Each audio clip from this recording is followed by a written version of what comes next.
అందరికీ నమస్కారం. కవితా శీర్షిక సాహిత్య వీణ. తెలుగు ధాత్రిపై పురుడు పోసుకున్న అక్షర దీప్తి అతను. అన్య భాషలు నేర్చి భిన్న భాషల్లో కలం కదిపి తన వాగ్దాటితో ప్రజా చైతన్య దీప్తి.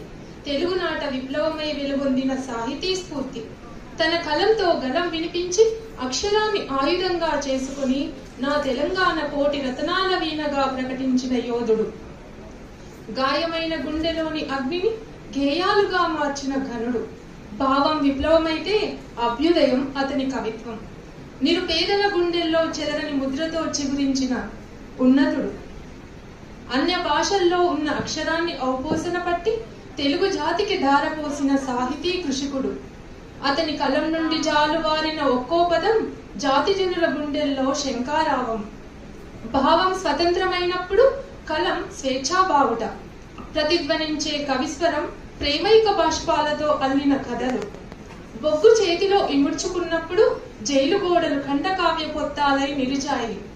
దేశభక్తి అతని నరాల్లో జీర్ణమై జాతిని జాగృతం చేసేందుకు కవిత్వం అతని సాధనం.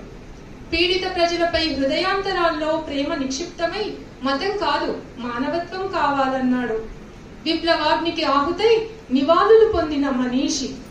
సత్కారాలు ఎన్ని పొందినా గాయపడిన గుండెతో కవిసారథి. పేదల పక్షంలో సాహిత్యం సమక్షంలో జీవితాన్ని సాగించిన త్యాగమూర్తి. ఇప్పుడు అతని మాటలు కాలాతీతమైన పల్లవి. సిరాతో తడిసిన పేజీలు అతని వారసత్వం. అతని సాహిత్యం అజరామరం. ధన్యవాదాలు.